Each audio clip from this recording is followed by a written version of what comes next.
Hello friends, இன்னைக்கு என்ன படம் பார்க்க போறோம்னா ரீசெண்டா ரிலீஸ் ஆன ஹார்டின் படம் எப்படி இருக்குன்னு இந்த வீடியோல பார்க்க போறோம்.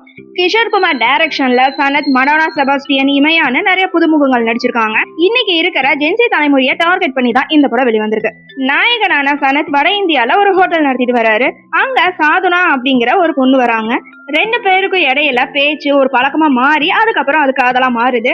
ஆனா சனத்துக்கு அந்த காதலுக்குள்ள போகவே ரொம்ப பயம். ஏன் சனத் காதலுக்கு பயப்படுறாரு அப்படின்னு ஒரு பிளாஷ்பேக் வருது. சனத்துக்கும் மடோனாவும் 3 வருஷமா காதலிச்சிருப்பாங்க. ஆனா காதல் முடிஞ்ச உடனே இந்த காதல்லாம் செட் ஆகாது அப்படின்னு மடோனா பிரேக்கப் பண்ணிட்டு தன்னோட சொந்த ஊருக்கு கிளம்பி போயிருப்பாங்க. கடைசியில சனத் யார் கூட சேர்ந்தாரு அப்படிங்கறதா படத்தோட மீதி கதை. இயக்குனர் கிஷோர் குமார் இப்ப காதலிக்கிற கப்பிள்ஸ் எல்லாம் எப்படி இருக்காங்க, அவங்களுக்குள்ள என்ன மாதிரியான சூழல் தேவை அப்படிங்கறத ரொம்ப அழகாவே காட்டியிருக்காரு. குறிப்பா மடோனா எதுக்காக பிரேக்கப் பண்ணானோ அப்படிங்கிற அந்த ரீசன் இன்னைக்கு இருக்கிற காதலருக்கு ரொம்ப முக்கியமான ஒண்ணுன்னே சொல்லாங்க. ஆனா அந்த பிரேக்கப்ப சனத் ரொம்ப சாதாரணமா கடந்து போனது ஒரு இம்பாக்ட் கொடுக்கலன்னே சொல்லலாம். இடைவேளையில ஒரு விபத்து காட்சி வருது. அது வரைக்கும் இருந்த நினைவெல்லாம் அழிஞ்சு மடோனா மேல இருக்கிற காதலோட சனத் இருக்கிற மாதிரி கொண்டு போனது இயக்குனரோட புத்திசாலித்தனே சொல்லலாம். அதே மாதிரி 2ஆம் பாதியில நினைவெல்லாம் இல்லாம சாகாவை பாக்குற காட்சிகள் ரொம்ப ஜாலியா என்டர்டைனா கொண்டு போயிருக்காங்க. டெக்னிக்கலா பார்த்தா படம் சூப்பரா இருக்கு. ஜெய்ப்பூர், ஊட்டின்னு அந்த முழுக்க அந்த லொகேஷனை காட்டுனது அவ்வளவு அழகா இருக்கு. ராஜேஷ் முருகேசனோட இசையில பாடல்களும் பின்னணி இசையும் நல்லா இருக்கு.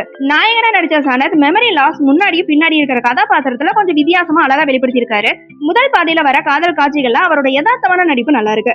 இந்த படம் மூலமா அறிமுகமாயிருக்காங்க இமையா. சாதனாங்கிற கதாபாத்திரம் ரொம்ப முதிர்ச்சியான நடிப்பை கொடுத்திருக்காங்க. குறிப்பா 2ஆம் பாதியில வர உணர்ச்சி பூர்வமான காட்சிகள்ல இவரோட நடிப்பு நல்லா இருக்கு.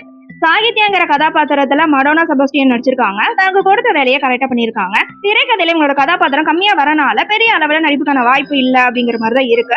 நாயகனோட நண்பனா வாட்ஸ்அப் பண்ணி வராரு. அங்கங்க சிரிப்பு கொண்டு வந்திருக்காரு. ஒரு நண்பனாவும் கதையோட ஒன்றி போயிருக்காரு. படத்தோட பிளஸ்ன்னு பார்த்தா நடிகர்களோட நடிப்பு, டெக்னிக்கல் பக்கம், முக்கியமா இசை, அதுக்கப்புறம் திரை கொண்டு போன விதம் கொஞ்சம் நல்லா இருக்கு. மைனஸ்ன்னு பார்த்தா முதல் பாதி சனத் மடோனா காதல இன்னும் கொஞ்சம் ஆழமாவே காட்டியிருக்கலாம். 2ஆம் பாதி ஜாலியா போனாலுமே ஒரு கட்டத்துக்கு மேல ஒரே இடத்துல சுத்திட்டு இருக்கிற மாதிரியும் ஃபீல் ஆகுது.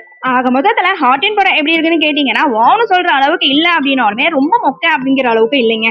ஒன் டைம் வாட்ச்னே சொல்லலாம். ஓகே ஃப்ரெண்ட்ஸ், நெக்ஸ்ட் வீடியோல பார்க்கலாம். இந்த வீடியோ உங்களுக்கு பிடிச்சிருந்தா லைக், ஷேர், சப்ஸ்கிரைப் பண்ணுங்க. தேங்க்யூ.